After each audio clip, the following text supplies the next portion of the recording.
6분간 중계가 끊겼습니다. 유럽 우주협의회는 30개국 만장일치로 한국을 불확실 등급으로 강등시켰어요. 에어버스 5조 원 계약 취소, 보험료 20% 폭등, 나토 협력 중단. 한국 우주산업이 하루아침에 무너졌습니다. 그런데 이게 끝이 아니었어요. 12개 위성이 전부 궤도 진입 성공했거든요. 스페이스X도 못한 100% 성공률이었습니다. 세계는 비웃었죠. 완벽하면 의심해야 해. 뭔가 숨겼어. 하지만 석 달 후 진실이 드러났습니다. 한국은 5년간 조용히 개발한 세계 최초 기술로 침묵 속에서 혁명을 완성하고 있었던 겁니다. 불확실해서 최고 등급으로 단숨에 뛰어오른 그날, 30개국이 한국의 고개를 숙였습니다. 대체 6분 동안 무슨 마법이 벌어진 걸까요? 이야기 시작 전 구독과 좋아요로 응원 부탁드려요. 감사한 마음으로 더 좋은 사연 전해드리겠습니다. 그날 아침 저는 평소처럼 센터에 출근했습니다. 스위스 제네바에 있는 유럽 우주 데이터 센터였어요. 제 책상은 3층 구석이었습니다.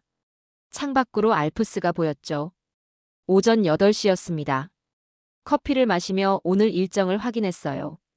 한국 누리호 4호 발사 모니터링이 첫 번째였습니다. 한국 발사는 처음 맞는 건 아니었어요. 1호, 2호, 3호 모두 봤습니다. 매번 비슷했어요. 발사하고 위성 하나 올리고 끝이었죠. 이번엔 달랐습니다. 큐브 위성 12개를 동시에 올린다는 계획이었어요. 저는 자료를 펼쳤습니다. 한국이 제출한 발사 계획서를 읽었어요. 60페이지였습니다. 읽으면서 고개를 갸우뚱했어요. 12개를 한 번에 올린다고? 주파수 간섭은 어떻게 처리하지? 궤도 분리는 어떻게 하고? 의문이 많았습니다. 하지만 계획서는 간결했어요. 구체적 설명이 적었습니다. 그냥 된다고만 써 있었죠. 저는 동료 마르쿠스에게 물었습니다. 마르쿠스 이거 봤어? 한국이 12개를 올린대. 마르쿠스가 웃으며 답했어요. 봤지, 야심차네. 근데 될까? 저는 고개를 저었습니다. 글쎄, 계획은 그럴듯한데 실행이 문제지. 12개면 변수가 너무 많아. 오전 10시가 됐습니다. 발사 30분 전이었어요. 저는 모니터 앞에 앉았습니다. 한국 생중계를 켰어요. 화면에 누리호가 보였습니다. 하얀색 동체에 태극기가 선명했어요. 발사대 옆에 사람들이 분주하게 움직였습니다. 해설자가 말했어요. 현재 모든 시스템 점검 완료됐습니다. 발사 준비 완료 상태입니다. 저는 메모를 시작했습니다. 10시 30분 발사 예정, 큐브 위성 12기 탑재, 목표 궤도 500km라고 적었어요.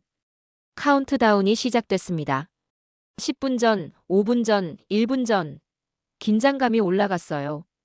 화면이 발사대를 클로즈업했습니다. 10, 9, 8, 7, 6, 5, 4, 3, 2, 1 점화. 불길이 솟아올랐습니다. 누리호가 천천히 떠올랐어요.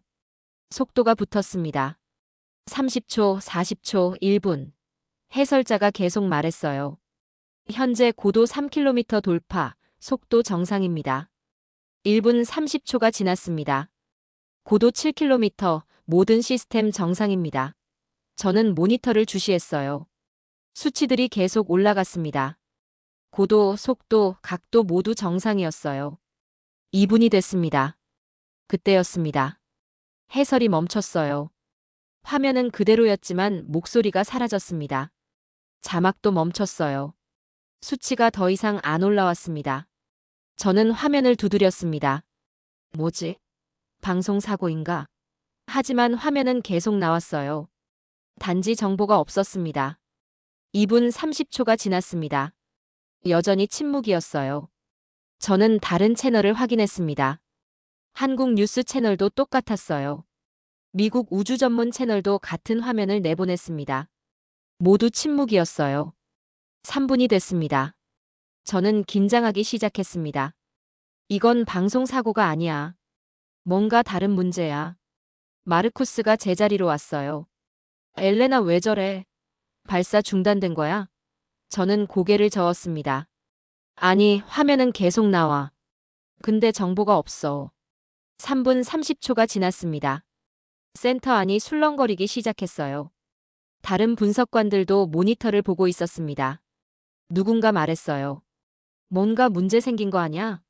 한국이 숨기는 거 아니야? 4분이 됐습니다. 저는 시계를 봤어요. 유럽 우주 기준이 머릿속에 떠올랐습니다. 실시간 데이터 공백 5분 초과시 재검토 대상. 이건 단순한 중계 문제가 아니었어요. 판정의 문제였습니다. 4분 30초가 지났습니다. 여전히 침묵이었어요. 화면엔 하늘만 보였습니다. 로켓은 이미 너무 높이 올라가서 안 보였어요. 구름과 파란 하늘만 있었습니다. 5분이 됐습니다. 저는 메모를 했어요. 5분 경과 데이터 공백이라고 적었습니다. 센터장 토마스가 제자리로 왔습니다. 엘레나 이거 어떻게 보나? 저는 답했습니다. 좋지 않습니다. 기준상 문제가 될 수 있어요. 5분 30초가 지났습니다. 저는 이미 머릿속으로 보고서를 쓰고 있었어요. 한국 발사 데이터 공백 5분 초과, 투명성 문제 제기 필요라고 적을 생각이었습니다. 6분이 됐습니다. 그때 화면이 바뀌었어요. 자막이 다시 나타났습니다. 1단 분리 성공. 해설자 목소리가 돌아왔어요. 현재 모든 시스템 정상입니다. 2단 점화 준비 중입니다. 저는 안도했지만 동시에 의아했습니다. 6분 동안 뭘 한 거지? 왜 말이 없었지? 발사는 계속 진행됐습니다. 2단 점화, 페어링 분리, 위성 분리. 모든 단계가 순조로웠어요. 한국은 성공을 선언했습니다. 하지만 저는 석연치 않았어요. 6분의 공백이 계속 신경 쓰였습니다. 발사가 끝나고 저는 센터장실로 갔습니다. 토마스가 물었어요.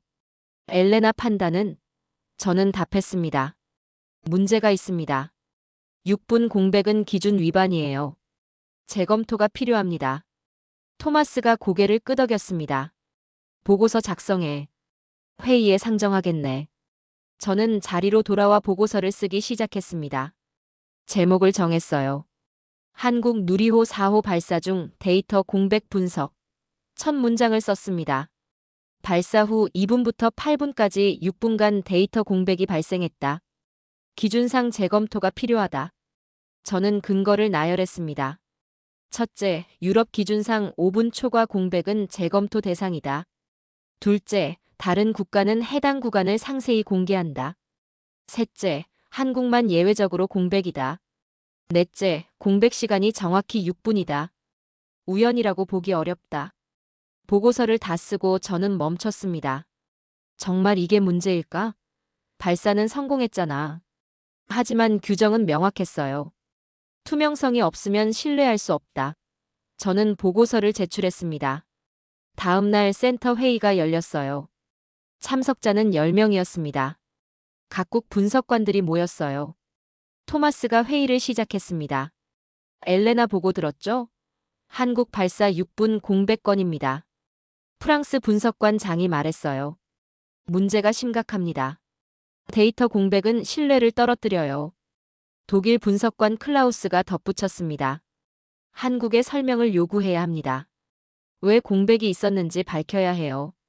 영국 분석관 제임스가 의견을 냈습니다. 재검토가 필요합니다. 성공 여부를 다시 판단해야 해요. 저는 제 의견을 말했습니다. 한국에 질의서를 보내겠습니다. 답변을 받고 판단하겠습니다. 회의가 끝나고 저는 질의서를 작성했습니다. 한국항공우주연구원 귀중, 누리호 4호 발사 중 6분 데이터 공백에 대한 설명을 요청합니다. 투명성 기준상 해당 구간은 공개 대상입니다. 일주일 내 회신 부탁드립니다. 질의서를 보내고 저는 답변을 기다렸습니다. 한국이 어떻게 답할지 궁금했어요. 하지만 동시에 확신했습니다. 뭔가 숨긴 게 분명해. 그래서 공개를 안 한 거야. 일주일 후 한국에서 답변이 왔습니다. 이메일 한 통이었어요. 발신자는 한국항공우주연구원 국제협력실이었습니다. 제목이 누리호 4호 발사 관련 답변이었어요. 저는 긴장하며 열었습니다. 내용은 짧았어요. 귀센터의 질에 감사합니다. 해당 구간은 계획된 운용 절차입니다. 독자 제어 시스템 시험 구간이었습니다. 추가 질문은 공식 채널로 부탁드립니다. 저는 화가 났습니다. 이게 답변이야? 계획된 운용 절차라니 무슨 뜻이지? 구체적 설명이 하나도 없었어요. 독자 제어 시스템? 도대체 뭘 의미하는 거지? 저는 토마스에게 보고했습니다. 센터장님, 한국 답변 받았습니다. 하지만 불충분해요. 토마스가 답변을 읽고 말했어요. 성의가 없네. 다시 요청해. 더 구체적으로 물어봐.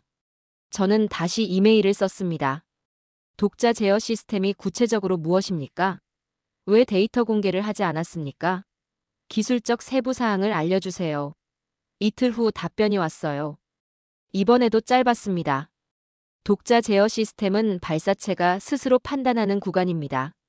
외부 신호 간섭을 최소화하기 위해 데이터 송출을 제한했습니다. 안정성을 위한 조치였습니다. 저는 이해하지 못했어요. 외부 신호 간섭? 무슨 소리야? 다른 나라는 실시간 공개하면서도 안정적인데 왜 한국만 다르지? 저는 의심을 굳혔습니다. 뭔가 숨기고 있어. 설명이 앞뒤가 안 맞아. 그날 오후 센터에 보고서가 하나 들어왔습니다. QV성 교신 현황이었어요. 발사 일주일 후 상태를 정리한 자료였습니다. 저는 자료를 펼쳤어요. 첫 페이지에 요약이 있었습니다. 누리호 탑재 QV성 12기 전체 교신 성공. 저는 눈을 의심했습니다. 전부 12개 전부 성공했다고? 보통은 몇 개쯤 실패하는데 이번엔 100%였어요. 저는 상세 데이터를 봤습니다. 위성 1호 교신 성공, 궤도 안정. 위성 2호 교신 성공, 궤도 안정. 위성 3호부터 12호까지 모두 같았습니다. 교신 성공, 궤도 안정. 저는 고개를 갸우뚱했어요. 이상한데? 12개가 전부 성공한다는 게 쉬운 일이 아닌데? 저는 과거 데이터를 찾아봤습니다. 미국 스페이스X가 QV성 10개를 올렸을 때 성공률이 80%였어요. 유럽 우주국이 8개 올렸을 때 75%였습니다. 일본이 6개 올렸을 때 83%였어요. 100%는 없었습니다. 한국이 처음이었어요. 저는 마르쿠스에게 물었습니다. 마르쿠스 이거 봤어? 한국이 12개 전부 성공시켰어. 마르쿠스가 놀라며 답했어요. 뭐? 전부. 그게 가능해? 저는 자료를 보여줬습니다. 여기 나와 있어. 12개 전부 교신 중이야. 마르쿠스가 고개를 저었어요. 이상한데? 너무 완벽해. 뭔가 이상하지 않아? 그 말이 저를 멈추게 했습니다. 너무 완벽하다? 성공이 이상하다는 말인가? 저는 생각했어요. 맞아, 너무 완벽해. 변수가 하나도 없어. 12개가 전부 정상이라니? 뭔가 숨긴 게 있을 거야. 저는 보고서를 다시 작성했습니다. 제목을 한국 누리호 성공률 이상 징후로 정했어요. 내용을 썼습니다. QV성 12기 전체 성공은 통계적으로 이례적이다. 과거 사례와 비교 시 성공률이 지나치게 높다. 데이터 조작 가능성을 배제할 수 없다. 저는 보고서를 제출했습니다. 다음 날 회의가 또 열렸어요. 이번엔 참석자가 더 많았습니다. 각국 대표들이 모였어요. 토마스가 회의를 시작했습니다. 한국 성공률 문제를 논의하겠습니다. 장이 먼저 발언했어요. 100% 성공은 의심스럽습니다. 데이터를 검증해야 해요. 클라우스가 동의했습니다. 한국이 결과를 조작했을 가능성이 있습니다. 재확인이 필요해요. 제임스가 덧붙였습니다. 6분 공백도 이제 설명이 됩니다. 데이터를 숨긴 거예요. 문제를 감추려고 한 거죠. 저는 그 말에 고개를 끄덕였습니다. 맞아, 이제 앞뒤가 맞네. 6분 동안 뭔가 문제가 있었고 그걸 숨긴 거야. 그래서 결과만 발표한 거지. 회의 결론이 나왔습니다. 한국 발사를 재검토 대상으로 분류한다. 신뢰도 평가를 하향 조정한다. 추가 검증이 완료될 때까지 보류 상태로 둔다. 회의가 끝나고 저는 복잡한 심경이었습니다. 한국이 성공한 건 맞는데 인정을 못 받는 거잖아. 하지만 규정은 명확했어요. 투명성이 없으면 신뢰할 수 없다. 그날 저녁 센터 공식 발표가 나갔습니다. 한국 누리호 4호 발사 재검토 대상 분류. 이 발표가 나가자 파장이 일었습니다. 유럽 우주업계가 술렁거렸어요. 위성 제조사들이 반응했습니다. 프랑스 에어버스가 첫 번째로 움직였어요. 한국 발사 계약 검토 보류. 독일 OHB 시스템도 따라갔습니다. 계약 재검토 착수. 이탈리아 텔레스파지오도 같은 결정을 내렸어요. 도미노처럼 번졌습니다. 보험사들도 움직였어요. 스위스 제보험사 스위스리가 발표했습니다. 한국 발사체 위험도 재평가 착수. 독일 뮌헨 리도 같은 입장을 냈어요. 보험료 조정 검토 중. 한국 우주산업에 타격이 가기 시작한 겁니다. 성공했지만 인정받지 못하는 상황이었어요. 저는 뉴스를 보며 생각했습니다. 이게 맞는 건가? 한국은 성공했는데 왜 이렇게 되는 거지? 하지만 동시에 확신했어요. 규정을 어겼으니 당연한 거야. 투명하지 않았으니 신뢰를 못 받는 거지. 며칠 후 한국 언론에서 반응이 왔습니다. 유럽이 한국 발사 트집 잡아 성공했는데 재검토? 한국 네티즌들이 분노했어요. 댓글이 달렸습니다. 유럽이 한국 견제하는 거 아니야? 성공했는데 왜 시비야? 일부는 저를 비난했습니다. 엘레나 코바치는 편견 있는 분석관이야. 한국을 깎아내리려고 해. 저는 당황했습니다. 제가 편견이 있다니요? 저는 그냥 규정대로 했을 뿐인데요. 하지만 한국 반응이 격렬해지자 불안해지기 시작했어요. 제가 뭔가 놓친 건 아닐까? 한국 입장을 제대로 이해한 건 맞을까? 그때 토마스가 저를 불렀습니다. 엘레나, 한국에서 반발이 심하네. 우리도 조심해야 해. 저는 물었습니다. 조심이요? 뭘 조심해야 하죠? 토마스가 설명했습니다. 너무 일방적으로 보이면 안 돼. 한국 데이터를 직접 확인해봐. 객관적으로 검증해야 해. 저는 동의했습니다. 알겠습니다. 데이터를 다시 보겠습니다. 저는 자리로 돌아와 한국 데이터를 꺼냈습니다. QV성 12개 교신 기록이었어요. 하나하나 다시 보기 시작했습니다. 위성 1호 신호 주파수 435MHz, 신호 강도 마이너스 70dB. 위성 2호 신호 주파수 437MHz, 신호 강도 마이너스 71dB. 저는 계속 확인했습니다. 위성 3호부터 12호까지 모든 데이터를 봤어요. 패턴이 보이기 시작했습니다. 신호 주파수가 균등하게 분포돼 있었어요. 간섭이 없었습니다. 신호 강도도 일정했어요. 너무 고르지도 너무 약하지도 않았습니다. 저는 고개를 갸우뚱했습니다. 이상한데? 이렇게 깔끔하게 나올 수가 있나? 조작이면 오히려 더 들쭉날쭉해야 정상 아닌가? 저는 혼란스러웠습니다. 뭔가 제가 이해하지 못하는 게 있는 것 같았어요. 2주가 지났습니다. 유럽 우주협의회 정기회의가 열렸어요. 1년에 4번 여는 중요한 회의였습니다. 각국 우주기관 대표들이 모였어요. 저도 센터 대표로 참석했습니다. 회의장은 브뤼셀이었어요. 큰 회의실에 30명이 모였습니다. 의장이 회의를 시작했어요. 오늘은 각국 발사체 신뢰도 평가를 진행하겠습니다. 화면에 표가 나타났습니다. 국가별 발사체 등급이었어요. 미국 A, 유럽 A, 러시아 B, 일본 B+, 중국 B, 인도 C+, 그리고 한국이 나왔습니다. 한국 미정. 의장이 설명했어요. 한국은 최근 발사에서 투명성 문제가 제기됐습니다. 재검토가 필요한 상태입니다. 프랑스 대표가 발언했습니다. 한국 데이터 공백은 심각합니다. 신뢰할 수 없어요. 독일 대표가 동의했어요. 성공률도 의심스럽습니다. 검증이 필요합니다. 영국 대표가 덧붙였습니다. 한국을 불확실 등급으로 분류해야 합니다. 저는 손을 들었습니다. 저도 동의합니다. 한국은 설명을 하지 않고 있어요. 투명성이 부족합니다. 투표가 진행됐습니다. 30명 중 28명이 찬성했어요. 한국은 불확실 등급으로 분류됐습니다. 의장이 선언했어요. 한국 발사체는 불확실 등급입니다. 계약 시 추가 검증이 필요합니다. 이 결정이 공식 문서로 나갔습니다. 유럽 우주협의회 결정문이었어요. 한국 발사체 신뢰도 등급 불확실로 분류, 추가 검증 완료 시까지 보류. 이 문서가 업계에 퍼지자 즉각 반응이 왔습니다.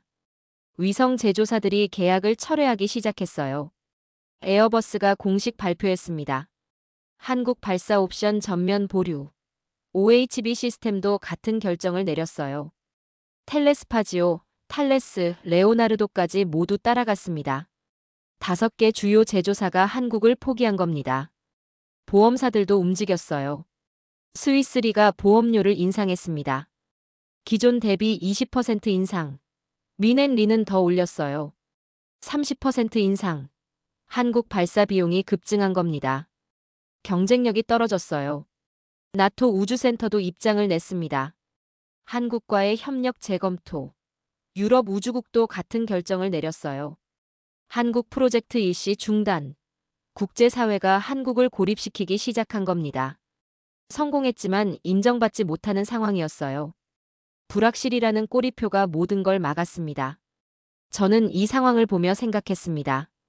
이게 맞는 건가? 너무 가혹한 거 아닌가? 하지만 동시에 확신했어요. 규정을 어겼으니 당연한 거야. 한국이 제대로 설명했으면 이런 일이 안 생겼어. 며칠 후 저는 데이터를 계속 분석하고 있었습니다. 큐브위성 신호를 하나하나 확인했어요. 위성 1호부터 12호까지 모든 주파수를 그래프로 그렸습니다. 패턴이 명확하게 보였어요.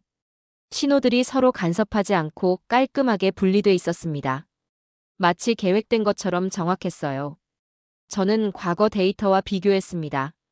미국 스페이스X 큐브 위성 10개 신호를 봤어요. 패턴이 불규칙했습니다. 일부는 겹쳤고 일부는 약했어요. 유럽 우주국 8개도 마찬가지였습니다. 신호가 들쭉날쭉했어요. 하지만 한국은 달랐습니다. 12개가 모두 일정했어요. 간격도 균등했습니다. 저는 혼잣말을 했습니다. 이건 우연이 아니야. 누군가 계획한 거야. 그런데 어떻게 12개를 이렇게 정확하게 배치하지? 저는 한국 발사 영상을 다시 봤습니다. 6분 공백 전후를 집중적으로 봤어요. 공백 전에는 로켓이 상승하고 있었습니다. 공백 후에는 1단이 분리됐어요. 그 사이 6분 동안 뭔가 일어난 겁니다. 저는 생각했습니다. 혹시 그 6분 동안 위성들을 배치한 건 아닐까? 주파수를 조정한 건 아닐까? 하지만 확신할 수 없었어요. 증거가 없었습니다. 저는 동료 안나에게 자문을 구했습니다. 안나는 위성통신 전문가였어요. 안나, 이것 좀 봐줘. 한국 신호가 이상해. 안나가 데이터를 보고 말했습니다. 엘레나, 이거 정말 깔끔한데? 어떻게 이렇게 정확하지? 저는 물었습니다. 조작 가능성은? 안나가 고개를 저었어요. 조작하면 이렇게 안 나와. 오히려 더 불규칙해야 자연스러워. 이건 뭔가 시스템이 있어. 저는 다시 물었습니다. 무슨 시스템? 안나가 답했습니다. 글쎄, 자동 배치 시스템? 위성들이 스스로 주파수를 조정하는 시스템? 하지만 그런 기술은 아직 실험 단계야. 상용화된 적 없어. 저는 혼란스러웠습니다. 그럼 한국이 새로운 기술을 쓴 건가? 그게 가능해? 안나가 조심스럽게 말했습니다. 가능성은 있어. 하지만 증명이 필요해. 한국이 설명을 해줘야 알 수 있어. 저는 한숨을 쉬었습니다. 한국은 설명을 안 하잖아. 그냥 계획된 절차라고만 해. 안나가 말했습니다. 그럼 우리가 추측할 수밖에 없지. 하지만 추측으론 판단하면 안 돼. 저는 동의했습니다. 맞아, 추측으론 안 되지. 하지만 한국이 설명을 안 하면 어떻게 해? 안나가 답했습니다. 기다려야지. 언젠가 한국이 설명할 거야. 그때까지 보류하는 게 맞아. 저는 고개를 끄덕였습니다. 그래, 보류가 맞아. 확실해질 때까지 기다리는 거야. 하지만 마음 한켠이 불편했습니다. 한국이 정말 잘못한 건가? 아니면 우리가 이해를 못하는 건가? 저는 확신할 수 없었어요. 그날 밤 집에 돌아와 뉴스를 봤습니다. 한국 뉴스였어요. 자막이 나왔습니다. 유럽 한국 발사 불확실 판정, 우주산업 타격 우려. 한국 전문가가 인터뷰하고 있었어요. 억울합니다. 우리는 성공했어요. 12개 전부 성공시켰습니다. 그런데 인정을 못 받아요. 이해할 수 없어요. 기자가 물었습니다.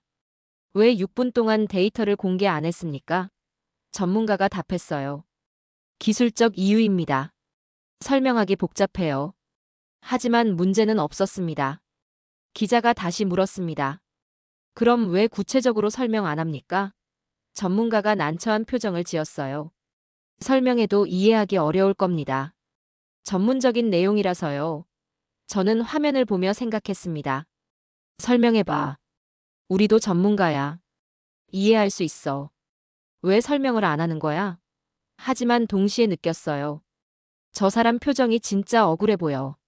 정말 문제가 없었던 건 아닐까? 저는 혼란스러웠습니다. 내가 틀린 건가? 아니면 한국이 거짓말하는 건가? 판단할 수 없었어요. 증거가 부족했습니다. 3주가 지났습니다. 저는 여전히 한국 데이터를 분석하고 있었어요. 매일 같은 자료를 봤습니다. 큐브위성 12개 신호, 주파수, 궤도 데이터. 볼 때마다 같은 생각이 들었어요. 이건 우연이 아니야. 너무 완벽해. 하지만 조작도 아닌 것 같아. 그럼 대체 뭐지? 어느 날 저녁 저는 데이터를 다시 펼쳤습니다. 이번엔 시간 순서대로 정리해봤어요. 위성 1호 분리 시각 11시 42분 30초. 위성 2호 분리 시각 11시 42분 45초. 위성 3호 분리 시각 11시 43분 정각. 패턴이 보였습니다. 15초 간격이었어요. 정확히 15초씩 떨어져 있었습니다. 위성 4호부터 12호까지 모두 같았어요. 15초 간격. 저는 계산을 했습니다. 12개면 총 분리 시간이 2분 45초. 그런데 6분 공백 중 2분 45초만 사용한 거예요. 나머지 3분 15초는 뭐 했지? 저는 더 깊이 파고들었습니다. 각 위성의 첫 신호 시각을 확인했어요. 위성 1호 첫 신호 11시 45분 10초. 위성 2호 첫 신호 11시 45분 20초. 위성 3호 첫 신호 11시 45분 30초. 또 패턴이 있었습니다. 10초 간격이었어요. 정확히 10초씩. 저는 놀랐습니다. 분리는 15초 간격인데 신호는 10초 간격이야? 어떻게 이게 가능하지? 저는 종이에 타임라인을 그려봤습니다. 위성 1호 분리 11시 42분 30초, 첫 신호 11시 45분 10초 간격. 2분 40초. 위성 2호 분리 11시 42분 45초, 첫 신호 11시 45분 20초 간격 2분 35초. 위성 3호 분리 11시 43분 정각, 첫 신호 11시 45분 30초 간격 2분 30초. 패턴이 명확했습니다. 분리 후 신호까지 걸리는 시간이 5초씩 줄어들고 있었어요. 1호는 2분 40초, 2호는 2분 35초, 3호는 2분 30초. 이건 우연이 아니었습니다. 계획된 거였어요. 누군가 정확히 계산해서 배치한 겁니다. 저는 혼잣말을 했습니다. 대체 어떻게 이렇게 정확하게 하지? 사람이 수동으로 하기엔 너무 정밀해. 자동 시스템이 있는 건가? 저는 한국 답변을 다시 읽어봤습니다. 독자 제어 시스템, 외부 신호 간섭 최소화, 안정성을 위한 조치.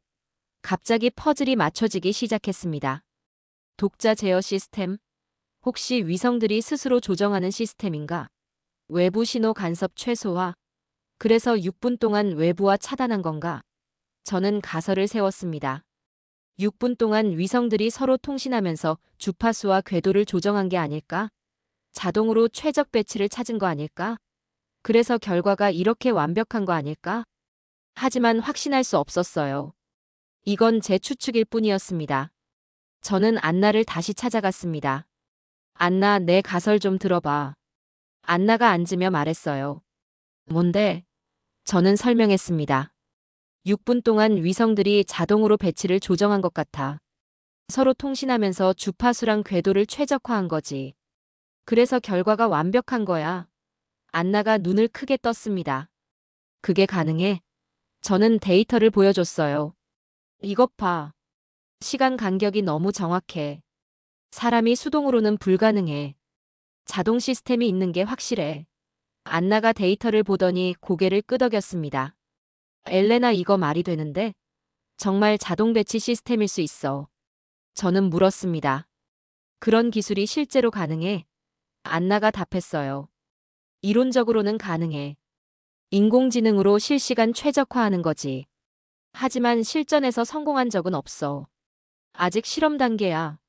저는 말했습니다. 그럼 한국이 처음으로 성공시킨 건가? 안나가 조심스럽게 답했어요. 가능성은 있어. 하지만 증명이 필요해. 한국이 직접 설명해줘야 확실해. 저는 한숨을 쉬었습니다. 한국은 설명을 안 하잖아. 안나가 말했습니다. 그럼 우리가 먼저 인정할 수도 없지. 증거 없이는 판단하면 안 돼. 저는 자리로 돌아와 생각에 잠겼습니다. 제 가설이 맞다면 한국은 정말 대단한 거예요. 세계 최초로 자동 배치 시스템을 성공시킨 겁니다. 하지만 증명할 방법이 없었어요. 한국이 설명을 안 하니까요. 며칠 후 저는 국제학회 논문을 찾아봤습니다. QV성 자동 배치 관련 논문을 검색했어요. 미국 논문이 나왔습니다. 자율 배치 알고리즘 연구, 시뮬레이션 단계. 유럽 논문도 있었어요. 인공지능 기반 위성 조정, 실험실 테스트. 일본 논문도 찾았습니다. 자동 주파수 최적화, 지상 시험 성공. 모두 실험 단계였어요. 실전 적용 사례는 없었습니다.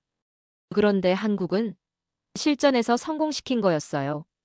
논문도 없이 바로 적용한 겁니다. 저는 놀랐습니다.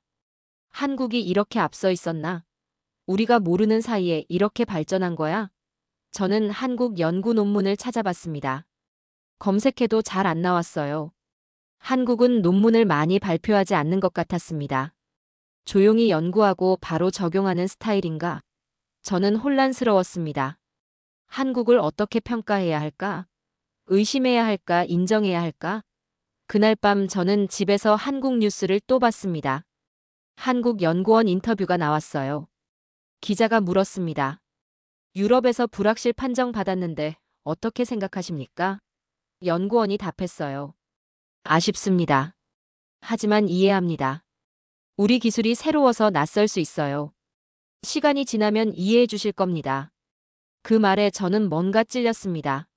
새로워서 낯설다? 그래서 우리가 이해를 못하는 건가? 저는 제 자신에게 물었습니다. 엘레나, 너는 정말 객관적으로 판단하고 있니? 아니면 익숙한 방식만 옳다고 생각하는 거 아니니? 한국이 다른 방식을 쓴다고 해서 틀렸다고 단정한 거 아니니? 저는 불편했습니다. 제 확신이 흔들리기 시작했어요. 다음 날 저는 데이터를 다시 펼쳤습니다. 이번엔 선입견을 버리고 봤어요. 한국이 숨긴 게 아니라 정말 새로운 방식을 썼다고 가정하고 봤습니다. 그러자 모든 게 달라 보였어요. 6분 공백은 시스템 작동 시간이었습니다. 12개 완벽 성공은 자동 배치의 결과였어요. 정확한 시간 간격은 알고리즘이 계산한 거였습니다. 모든 게 설명됐어요. 저는 혼잣말을 했습니다. 이 사람들 진짜였어. 숨긴 게 아니라 준비한 거였어. 우리가 이해를 못한 거야. 새로운 방식을 받아들이지 못한 거지. 저는 토마스를 찾아갔습니다. 센터장님, 제 생각이 바뀌었습니다. 토마스가 놀라며 물었어요. 뭐가? 저는 설명했습니다. 한국 데이터를 다시 봤어요. 조작이 아니라 새로운 시스템인 것 같아요. 자동 배치 시스템이요. 토마스가 의심스러운 표정으로 물었습니다. 확실해? 저는 답했습니다. 100%는 아니에요. 하지만 가능성이 높아요. 재검토가 필요합니다. 토마스가 말했습니다. 증거가 있어야 해. 추측만으론 판단을 바꿀 수 없어. 저는 동의했습니다. 알아요. 한국에 다시 연락하겠습니다. 좀 더 구체적인 설명을 요청하겠습니다. 저는 한국에 이메일을 또 보냈습니다. 이번엔 구체적으로 물었어요. 6분 동안 위성 배치 알고리즘이 작동했습니까? 자동 주파수 조정 시스템입니까? 기술적 세부 사항을 알려주세요. 일주일을 기다렸습니다. 답변이 없었어요. 2주가 지났습니다. 여전히 답변이 없었어요. 저는 조급해졌습니다. 왜 답을 안 하지? 설명하면 되는데. 3주째 되던 날 답변이 왔습니다. 짧은 이메일이었어요. 엘레나 코바치 분석관님께 일주일 후 대전에서 기술 브리핑을 엽니다. 직접 오시면 상세히 설명드리겠습니다. 초대합니다. 저는 토마스에게 보고했습니다. 센터장님, 한국에서 초대가 왔어요. 직접 와서 설명해 주겠대요. 토마스가 말했습니다. 가봐. 직접 확인하고 와. 객관적으로 평가해. 저는 항공권을 끊었습니다. 일주일 후 저는 인천공항에 도착했어요. 처음 오는 한국이었습니다. 공항이 깨끗하고 현대적이었어요. 기차를 타고 대전으로 갔습니다. 2시간 정도 걸렸어요. 창밖으로 한국 풍경이 보였습니다. 산과 도시가 섞여 있었어요. 낯설지만 정돈된 느낌이었습니다. 대전역에 도착해서 택시를 탔어요. 한국항공우주연구원으로 가달라고 했습니다. 기사가 한국말로 뭐라고 했지만 못 알아들었어요. 그냥 웃으며 고개를 끄덕였습니다. 20분 후 연구원에 도착했습니다. 넓은 부지에 현대적인 건물들이 있었어요. 생각보다 규모가 컸습니다. 정문에서 신분증을 보여주고 들어갔어요. 박지민 국제협력실장이 저를 맞아줬습니다. 코바치 분석관님 환영합니다. 먼 길 오시느라 수고하셨어요. 저는 악수했습니다. 초대해 주셔서 감사합니다. 궁금한 게 많아요. 박지민이 웃으며 답했어요. 최선을 다해 설명드리겠습니다. 우리는 회의실로 갔습니다. 큰 스크린과 자료들이 준비돼 있었어요. 박지민이 발표를 시작했습니다. 오늘은 누리호 6분 구간에 대해 설명드리겠습니다. 화면에 도표가 떴어요. 발사 타임라인이었습니다. 박지민이 설명했습니다. 발사 후 2분부터 8분까지가 핵심 구간입니다. 이 시간에 QV성 12개가 분리되고 배치됩니다. 저는 집중해서 들었습니다. 박지민이 계속했어요. 12개를 동시에 올리려면 주파수 간섭 문제를 해결해야 합니다. 수동으로는 불가능해요. 그래서 자율 배치 시스템을 개발했습니다. 화면에 알고리즘 구조가 나타났어요. 박지민이 설명했습니다. 위성들이 분리되면 서로 통신을 시작합니다. 주파수를 스캔하고 최적 위치를 계산해요. 이 과정이 약 3분 걸립니다. 저는 손을 들었습니다. 그럼 나머지 3분은요? 박지민이 답했어요. 계산된 배치대로 위성들이 이동합니다. 미세 조정을 하는 시간이죠. 총 6분이 필요했습니다. 저는 물었습니다. 왜 외부 데이터 송출을 차단했습니까? 박지민이 설명했어요. 실시간 스트리밍은 통신 주파수와 겹칠 수 있어요. 위성들이 서로 통신하는데 방해가 됩니다. 그래서 6분 동안만 차단했습니다. 저는 이해하기 시작했습니다. 아, 그래서 침묵이 필요했구나. 시스템이 작동하는 시간이었구나. 박지민이 화면을 바꿨어요. 시뮬레이션 영상이 나왔습니다. 위성들이 분리되고 서로 신호를 주고받는 모습이 보였어요. 점점 최적 배치로 이동했습니다. 정확히 3분 후 배치가 완료됐어요. 박지민이 말했습니다. 이게 실제로 일어난 일입니다. 6분 동안 이 과정이 진행됐어요. 저는 감탄했습니다. 이게 가능했구나. 정말로 자동으로 한 거구나. 박지민이 덧붙였습니다. 만약 문제가 생겼다면 어땠을까요? 시스템이 즉시 감지하고 안전 모드로 전환됩니다. 모든 데이터는 내부에 기록돼요. 분석 후 공개할 계획이었습니다. 저는 물었습니다. 실패를 숨기려던 게 아니라는 말씀이시죠? 박지민이 단호하게 답했어요. 네, 절대 아닙니다. 실패를 관리하기 위한 시스템이었어요. 제대로 분석해서 투명하게 공개하려던 겁니다. 그 말이 저를 완전히 바꿔놨습니다. 한국은 숨긴 게 아니었어요. 준비한 거였습니다.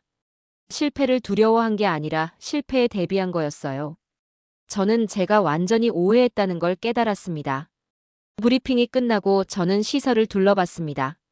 발사 통제실을 보여줬어요. 큰 화면들이 가득한 방이었습니다. 엔지니어들이 일하고 있었어요. 박지민이 설명했습니다. 여기서 6분 동안 모든 걸 모니터링했어요. 데이터를 실시간으로 받았습니다. 다만 외부로 송출하지 않았을 뿐이에요. 저는 화면들을 봤습니다. 각 위성의 상태가 표시돼 있었어요.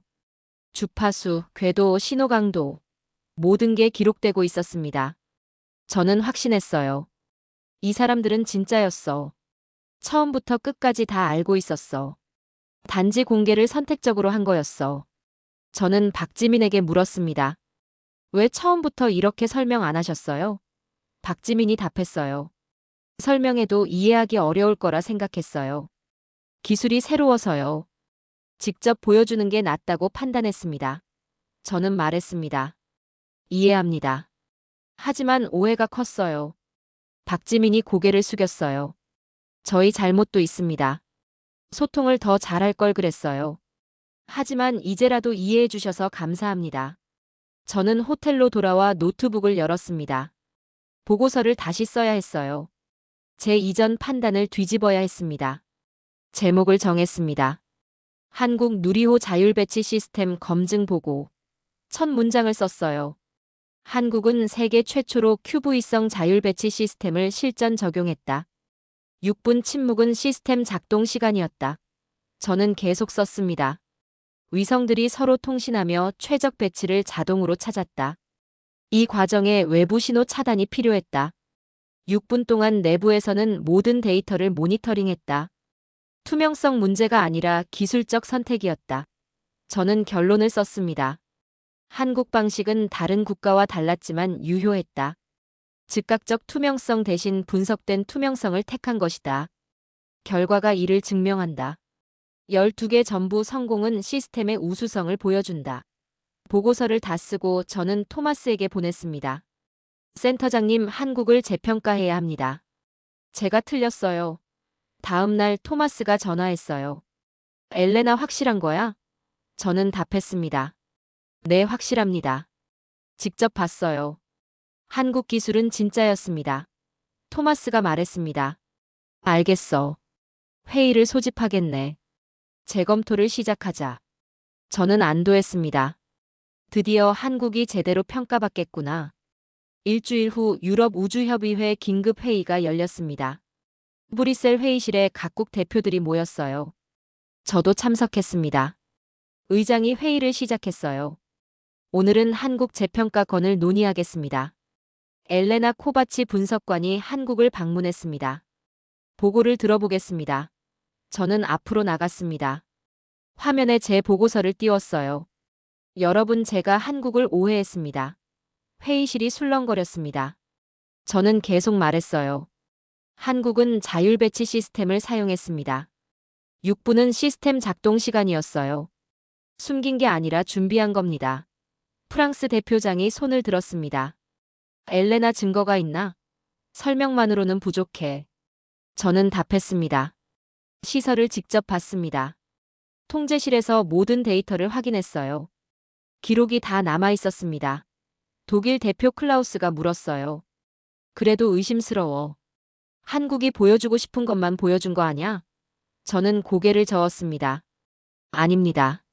랜덤하게 데이터를 선택해서 확인했어요. 모두 일치했습니다. 영국 대표 제임스가 말했습니다. 설명은 설명일 뿐이야. 우리가 독립적으로 검증해야 해. 저는 답했어요. 그럼 여러분도 직접 가보세요. 한국은 공개할 준비가 돼 있어요. 회의실이 조용해졌습니다. 아무도 쉽게 믿지 않았어요. 이미 한국은 불확실로 낙인 찍혀 있었습니다. 의장이 말했습니다. 엘레나 보고는 들었습니다. 하지만 추가 검증이 필요해 보입니다. 투표로 결정하겠습니다. 투표가 시작됐어요. 한국 재평가를 즉시 시작할 것인가? 30명이 투표했습니다. 결과가 나왔어요. 찬성 12명, 반대 18명. 부결됐습니다. 한국은 여전히 불확실 등급이었어요. 저는 실망했습니다. 제가 직접 확인했는데 왜 안 믿지? 회의가 끝나고 장이 저에게 다가왔어요. 엘레나, 이해해. 우리는 신중해야 해. 한 사람 의견만으론 판단하기 어려워. 저는 답했습니다. 하지만 제가 거짓말할 이유가 없잖아요. 장이 말했어요. 거짓말이 아니라 판단 착오일 수 있어. 한국이 당신을 설득했을 수도 있지. 저는 화가 났습니다. 제가 그렇게 쉽게 넘어가는 사람으로 보여요? 장이 손을 들었어요. 그런 뜻은 아니야. 하지만 우리도 책임이 있어. 확실해질 때까지 기다리는 게 맞아. 저는 한숨을 쉬었습니다. 언제까지 기다려야 하죠? 장이 답했어요. 한국이 더 많은 증거를 제시할 때까지. 논문이든 데이터든 공개적으로 검증 가능한 걸 내놔야 해. 저는 사무실로 돌아와 좌절했습니다. 제가 뭘 더 해야 하지? 어떻게 설득해야 하지? 그때 안나가 찾아왔어요. 엘레나 힘내. 내 보고 읽었어. 나는 믿어. 저는 고마웠습니다. 고마워 안나. 하지만 다들 안 믿어. 안나가 말했어요. 시간이 필요해. 한국이 계속 성공하면 자연스럽게 인정받을 거야. 저는 물었습니다. 그때까지 한국은 어떻게? 계속 불이익 받는 거야? 안나가 답했어요. 안타깝지만 어쩔 수 없어. 국제사회가 그렇게 작동해. 신뢰는 천천히 쌓이는 거야. 저는 답답했습니다. 하지만 한국은 잘못한 게 없는데. 안나가 말했어요. 맞아. 하지만 증명 책임은 한국한테 있어. 새로운 방식을 쓴 쪽이 설명해야 해. 저는 이해했지만 불공평하다고 느꼈어요. 며칠 후 저는 한국에 이메일을 보냈습니다.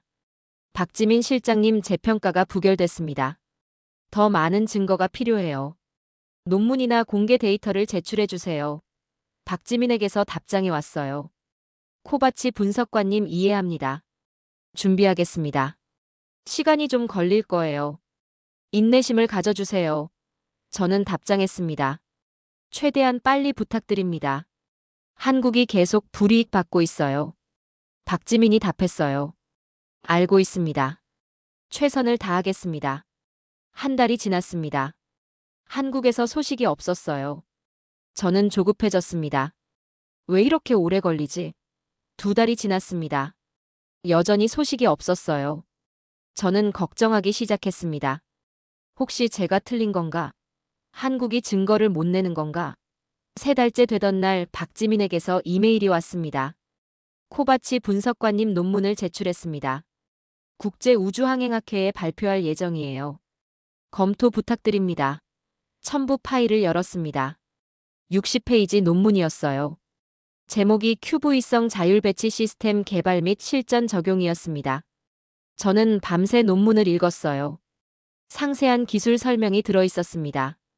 알고리즘 구조, 통신 프로토콜, 시뮬레이션 결과, 실제 발사 데이터, 모든 게 들어있었어요. 저는 감탄했습니다. 이 정도면 충분해. 누구도 의심 못할 거야.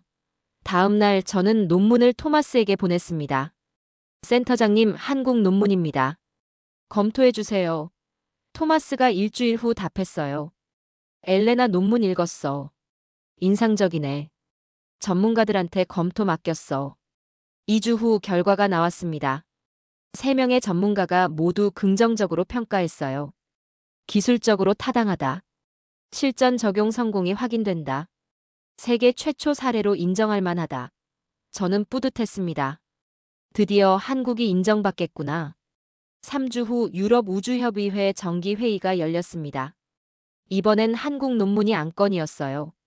의장이 회의를 시작했습니다. 한국이 논문을 제출했습니다. 전문가 검토 결과도 나왔어요.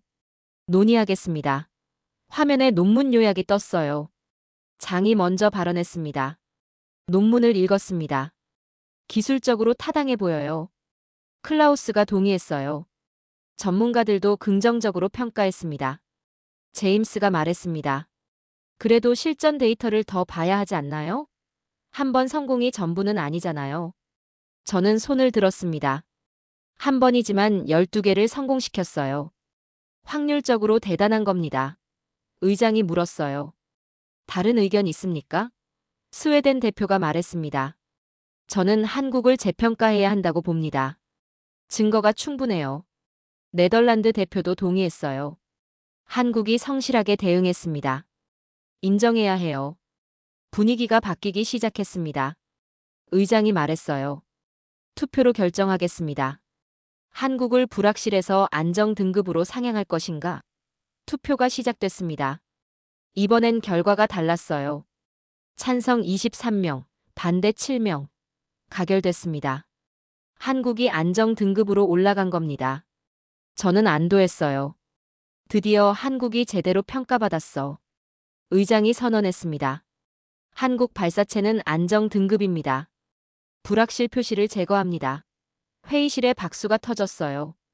저도 박수를 쳤습니다. 회의가 끝나고 장이 제게 왔어요. 엘레나, 내가 옳았어. 한국을 제대로 봤네. 저는 답했습니다. 처음엔 저도 의심했어요. 하지만 직접 확인하고 바뀌었습니다. 장이 말했어요. 용기 있는 결정이었어. 쉽지 않았을 텐데. 저는 고개를 저었습니다. 진실을 따른 것뿐이에요. 클라우스도 와서 악수했습니다. 미안해, 엘레나. 내가 너무 회의적이었어. 저는 웃으며 답했어요. 괜찮아요. 신중한 게 나쁜 건 아니에요. 하지만 이제는 한국을 믿어도 돼요. 제임스도 인사했습니다. 엘레나 덕분에 배웠어. 새로운 방식을 인정하는 법을요. 저는 감사했습니다. 다음 날 공식 문서가 발표됐어요. 유럽우주협의회 결정문이었습니다. 한국 발사체 신뢰도 재평가 완료, 안정 등급으로 상향, 큐브이성 자율 배치 시스템 세계 최초 인정. 이 문서가 업계에 퍼지자 즉각 반응이 왔습니다. 에어버스가 첫 번째로 움직였어요. 한국 발사 계약 체계, OHB 시스템도 따라갔습니다.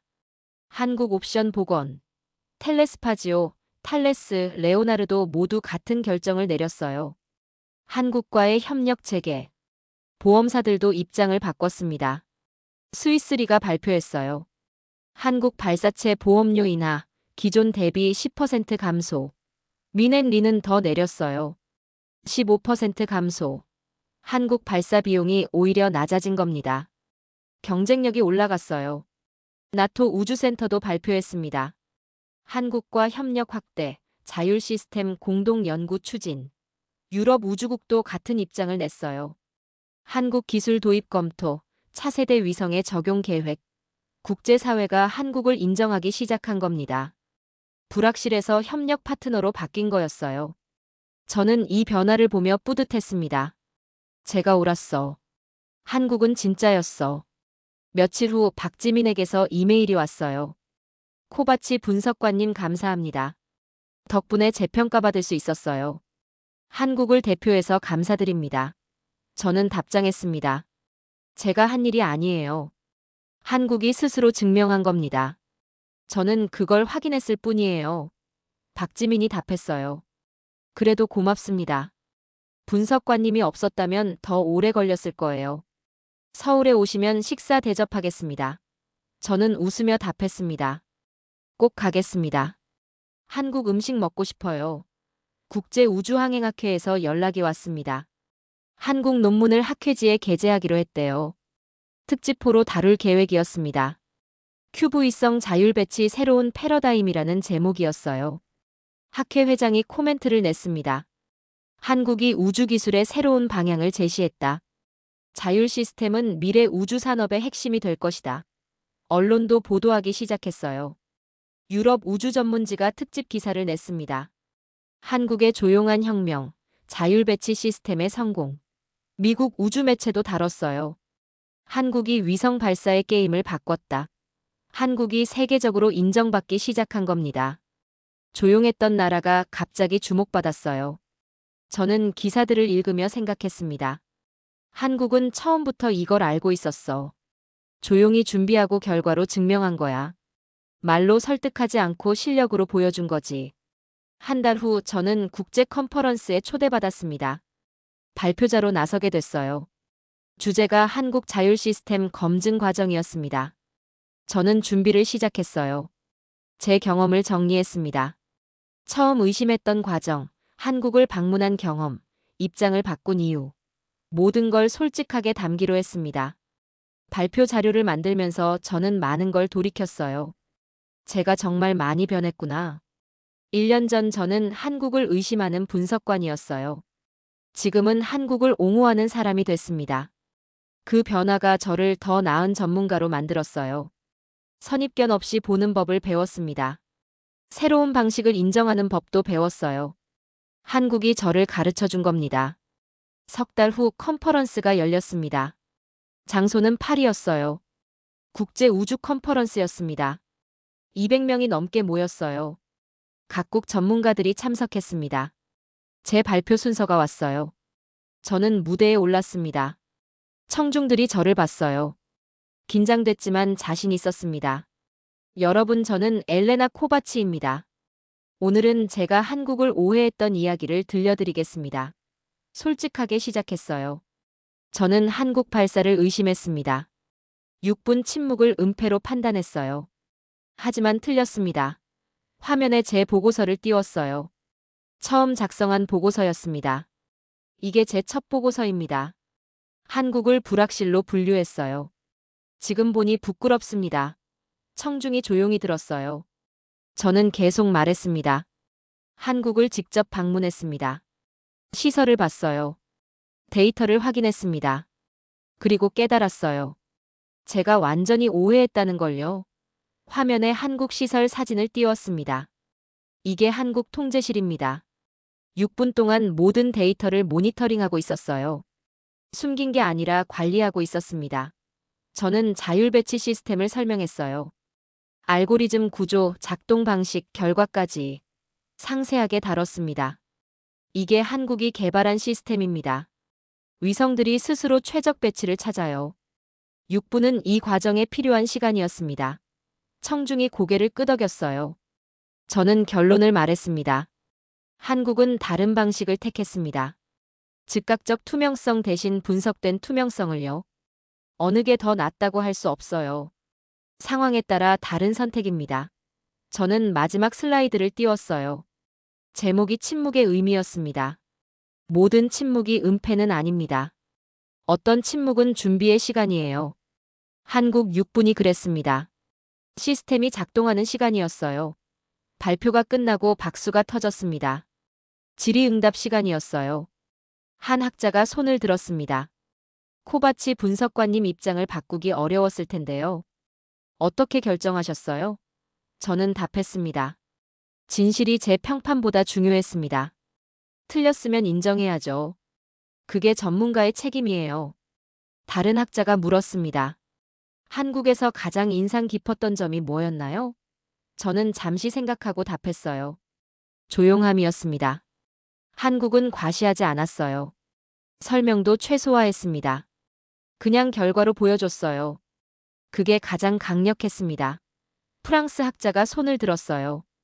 다른 나라들도 한국 방식을 따라야 할까요? 저는 고개를 저었습니다. 꼭 그럴 필요는 없어요. 각국마다 상황이 다르니까요. 중요한 건 다른 방식을 인정하는 겁니다. 한 가지 기준만 옳다고 생각하면 안 돼요. 독일 학자가 물었습니다. 앞으로 한국을 어떻게 평가하십니까? 저는 답했어요. 주목해야 할 나라입니다. 조용하지만 확실하게 발전하고 있어요. 앞으로 더 많은 혁신이 나올 겁니다. 발표가 끝나고 여러 사람이 저에게 왔습니다. 악수를 청했어요. 용기 있는 발표였습니다. 감동적이었어요. 저는 겸손하게 답했습니다. 제가 해야 할 일을 했을 뿐이에요. 진실을 따른 거죠. 점심시간에 박지민이 저를 찾아왔습니다. 코바치 분석관님, 발표 잘 들었습니다. 감사해요. 저는 악수했습니다. 실장님, 한국 덕분에 제가 배웠어요. 더 나은 전문가가 됐습니다. 박지민이 말했어요. 저희도 배웠습니다. 소통의 중요성을요. 앞으로는 더 적극적으로 설명하겠습니다. 저는 웃으며 답했습니다. 그것도 좋지만 한국 방식도 나쁘지 않아요. 결과로 말하는 것도 힘이 있으니까요. 박지민이 고개를 끄덕였어요. 균형이 필요하겠네요. 적절히 섞어서 하겠습니다. 우리는 식사를 함께 했습니다. 다른 한국 연구원들도 왔어요. 김민수 위성 개발팀장, 이수진 통신 전문가, 박성호 알고리즘 개발자. 모두 젊고 열정적이었습니다. 저는 물었어요. 자율 배치 시스템 개발이 얼마나 걸렸습니까? 김민수가 답했습니다. 5년 걸렸어요.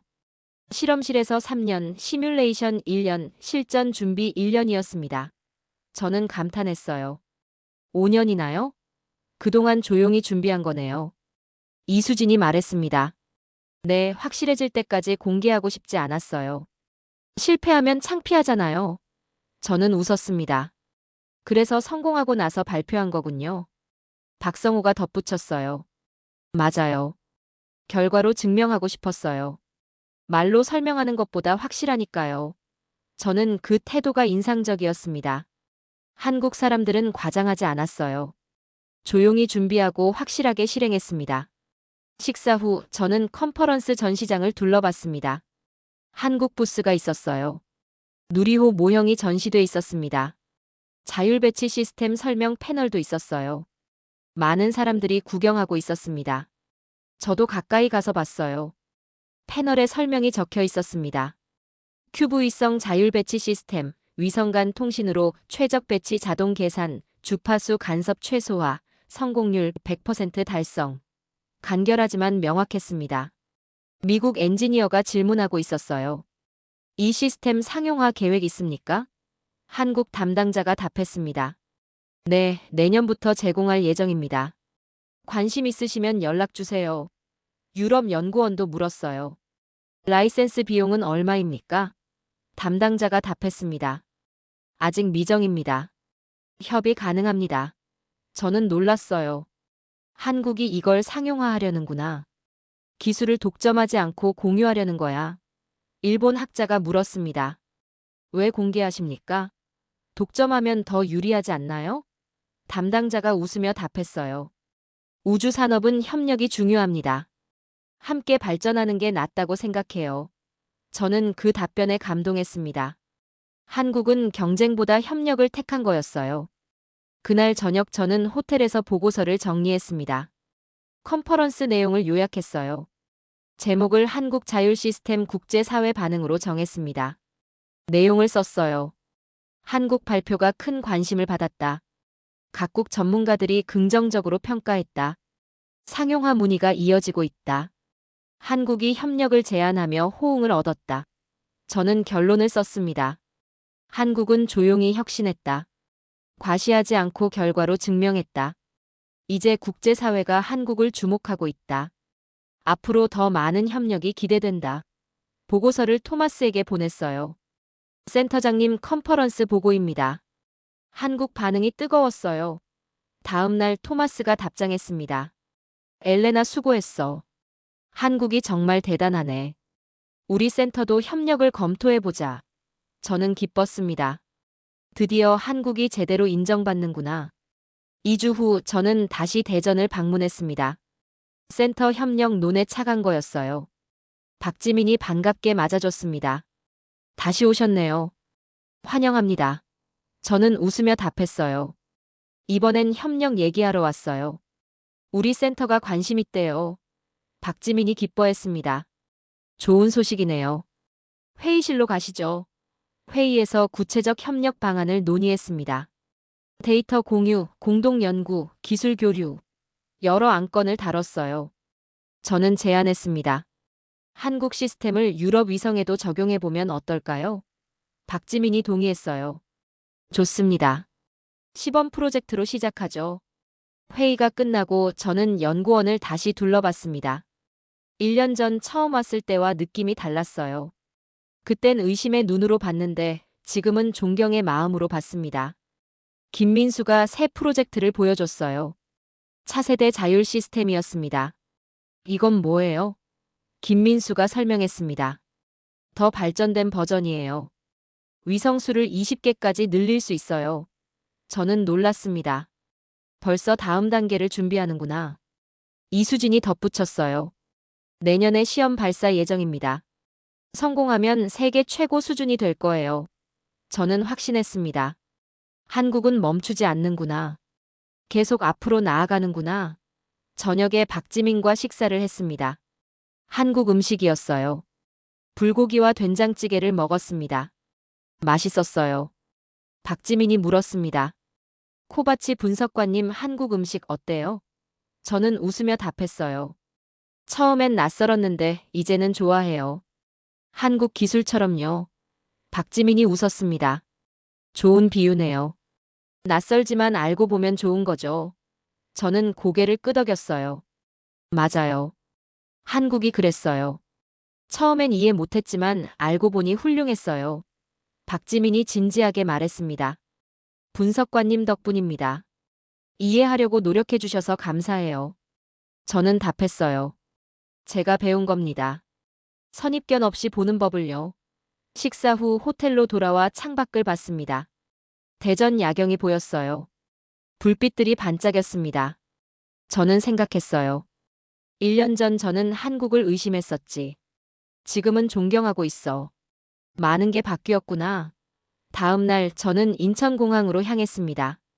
제네바로 돌아갈 시간이었어요. 공항 가는 길에 택시 기사가 한국말로 물었습니다. 저는 영어로 답했어요. 일 때문에 왔어요. 좋은 경험이었어요. 기사가 웃으며 말했습니다. 한국 좋죠? 다시 오세요. 저는 약속했어요. 꼭 다시 올게요. 공항에 도착해서 체크인했습니다. 탑승 전 면세점을 둘러봤어요.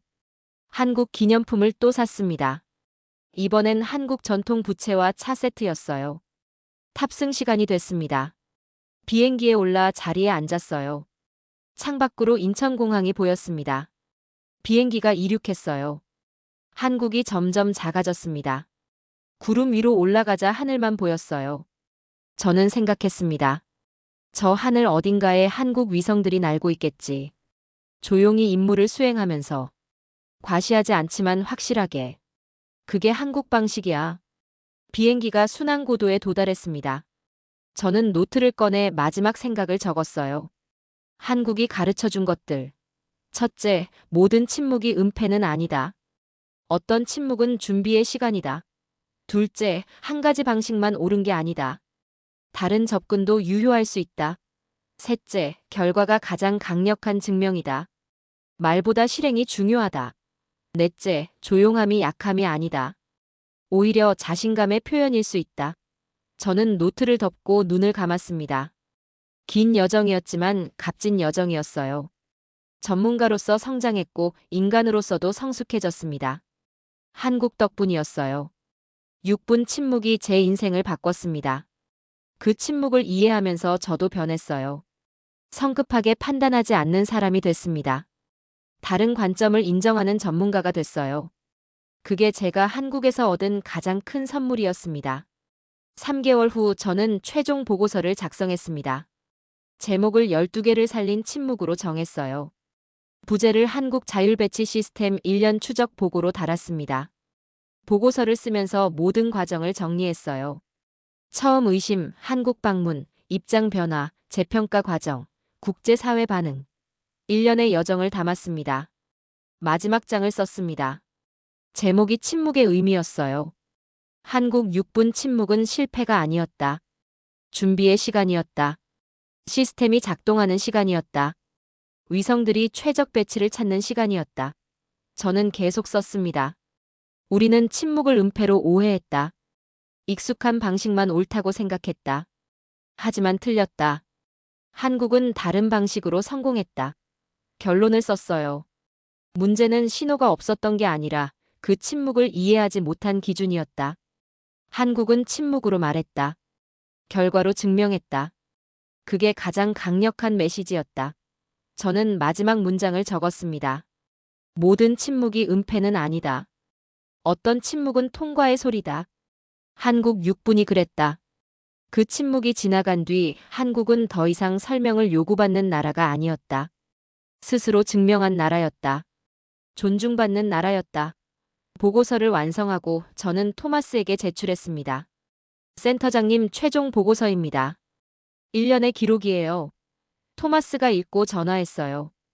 엘레나 훌륭한 보고서야. 센터 대표 연구로 선정하겠네. 저는 감사했습니다. 고맙습니다. 하지만 이건 제 이야기가 아니에요. 한국 이야기입니다. 토마스가 말했어요. 둘 다야. 내가 이해한 이야기이기도 해.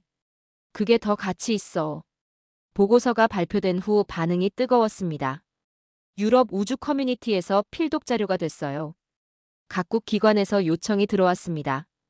발표해달라고 자문해달라고. 저는 바빠졌습니다. 한 달에 두세 번씩 발표를 다녔어요. 매번 한국 이야기를 했습니다. 침묵의 의미를, 다른 방식의 가치를, 선입견 없는 평가의 중요성을.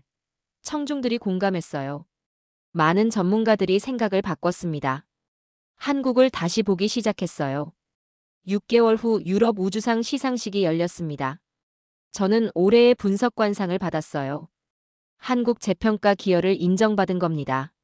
시상식에서 저는 소감을 말했습니다. 이 상은 제 것이 아닙니다. 한국 것입니다. 한국이 저를 가르쳐 줬어요. 더 나은 전문가가 되게 했습니다. 감사합니다. 청중이 기립박수를 쳤어요. 저는 무대에서 내려와 생각했습니다. 1년 반 전 저는 한국을 의심했었지. 지금은 한국 덕분에 상을 받았어. 인생이 참 아이러니해. 그날 밤 저는 박지민에게 메시지를 보냈습니다. 실장님, 오늘 상 받았어요. 한국 덕분이에요. 감사합니다. 박지민이 답장했어요. 축하합니다. 분석관님 덕분에 저희도 인정받았어요. 서로 감사한 사이네요. 저는 웃으며 답했습니다. 그게 협력 아닐까요? 서로 돕고 배우는 거. 박지민이 답했어요. 맞아요. 앞으로도 계속 협력하시죠. 1년 후 저는 책을 쓰기 시작했습니다. 침묵의 의미라는 제목이었어요. 부제를 한국이 가르쳐 준 것들로 정했습니다. 1년 반의 경험을 책으로 담기로 한 겁니다. 첫 장을 썼어요. 중계가 끊긴 6분. 그 순간부터 이야기가 시작됐습니다. 저는 의심했고 한국은 침묵했어요. 하지만 그 침묵엔 의미가 있었습니다. 준비의 시간이었어요. 책을 쓰면서 저는 많은 걸 돌이켰습니다. 제가 왜 의심했는지, 어떻게 이해하게 됐는지, 무엇을 배웠는지 솔직하게 적었어요. 제 실수도 인정했습니다. 마지막 장을 썼습니다. 제목이 침묵 이후였어요. 한국은 6분 후 달라졌다. 더 이상 설명을 요구받지 않았다. 결과가 말해줬으니까. 세계가 인정했으니까. 저는 책을 이렇게 끝냈습니다. 모든 침묵이 은폐는 아니다. 어떤 침묵은 통과의 소리다. 한국이 그걸 증명했다. 조용히 하지만 확실하게. 그 침묵이 지나간 뒤 한국은 더 이상 증명할 필요가 없었다. 이미 증명했으니까.